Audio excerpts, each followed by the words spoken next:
Assalamualaikum seluruh sana PTR dimanapun berada. Selamat datang kembali di PTR Podcast. Kami kembali hadir untuk menemani Anda yang sedang semangat di rumah aja. Bersama saya Bunga Bangke, sebut saja Bunga, yang kembali ditemani rekan-rekan kece saya yaitu Ya, nah saya Zain, kembali lagi dengan saya.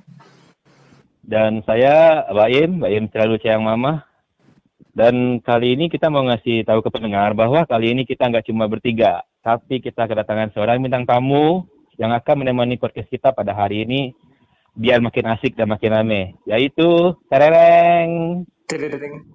Halo sanak PTR semua, kali ini saya hadir di podcast PTR. Nama saya Kimi, saya seorang dokter, saya seorang peneliti, saya juga seorang dosen di sebuah universitas di Kota Padang. Iya. Dan seorang pelari juga ya kak ya.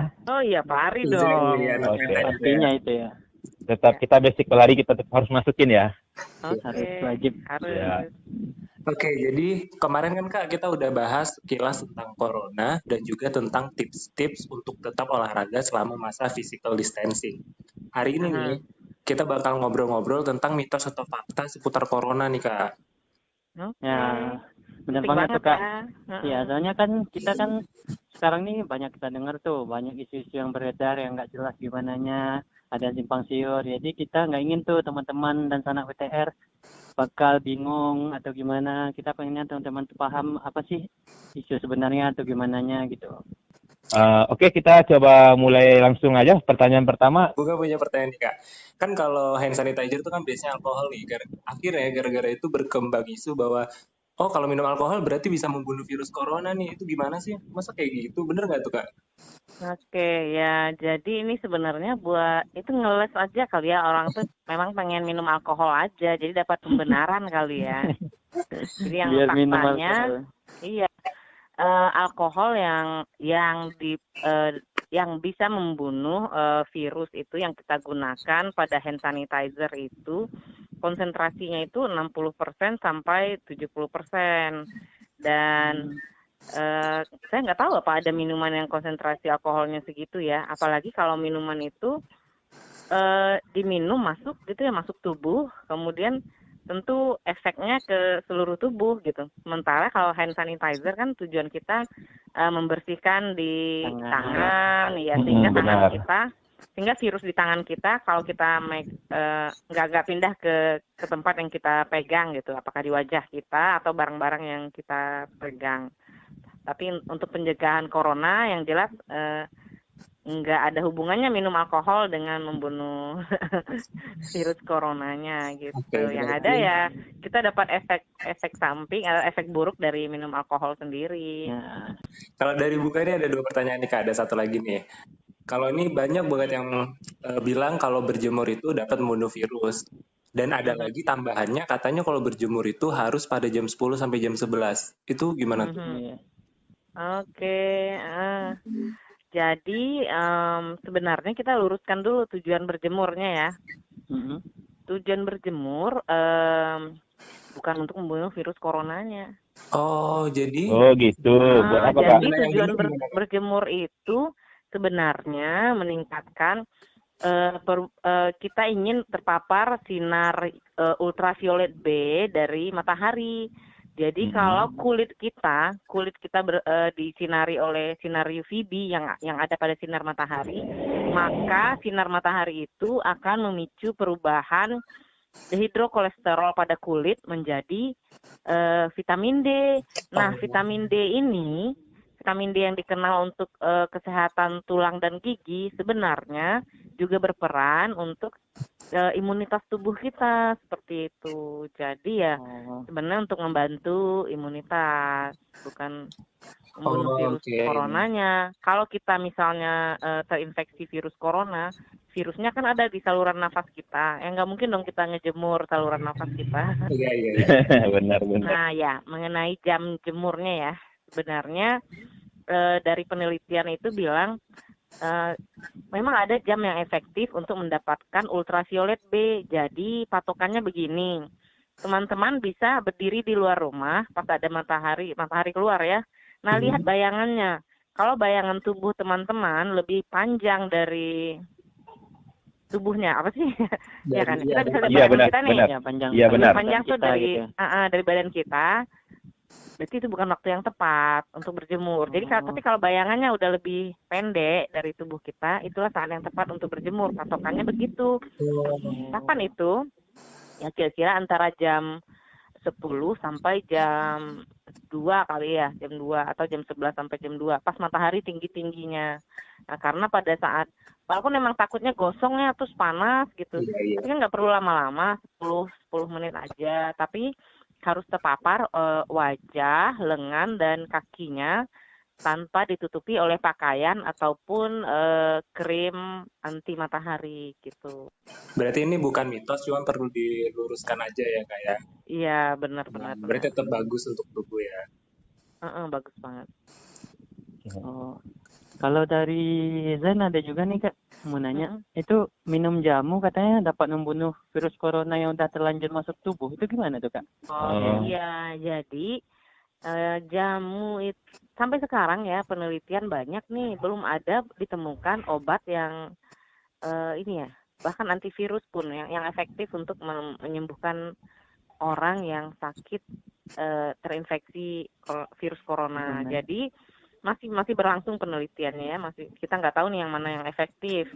Nah, kalau jamu itu sebenarnya upaya masyarakat untuk meningkatkan imunitas tubuh. Jadi diharapkan kalau imunitas kita meningkat, dengan sendirinya tubuh akan berjuang melawan virus itu jika virusnya masuk ke tubuh kita gitu. Jadi, tapi belum ada pembuktian ya. Itu kan cuma upaya untuk memelihara lah kesehatan tubuh atau imunitas tubuh kita gitu.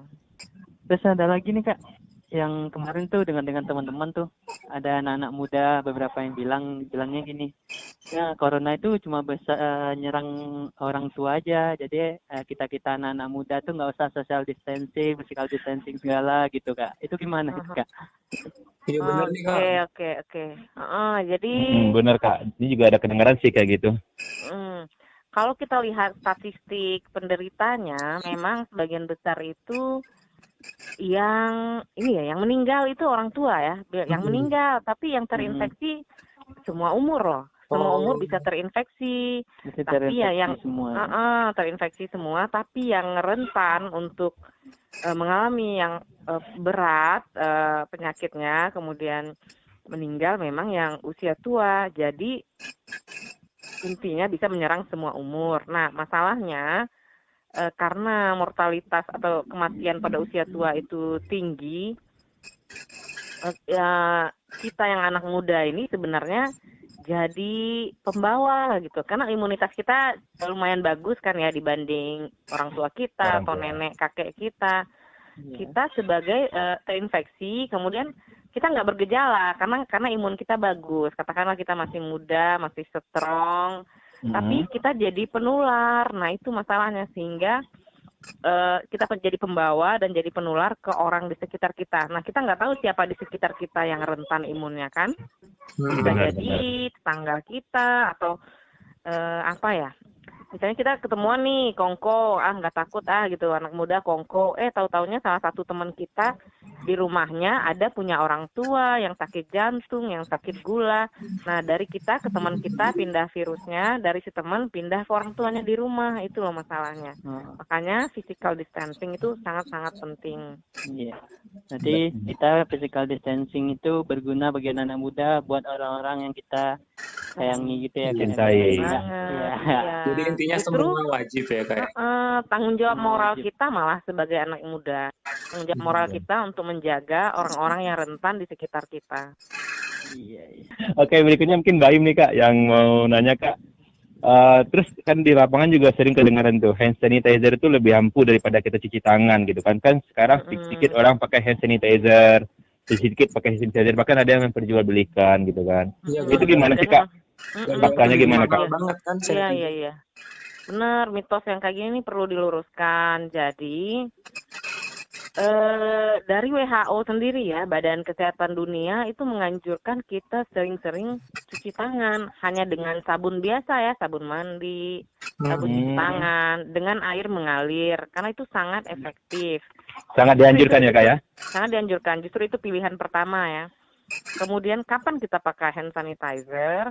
Kalau kita lagi di luar rumah, lagi nggak ketemu tempat cuci tangan gitu. Sementara kita perlu bersihkan tangan ya.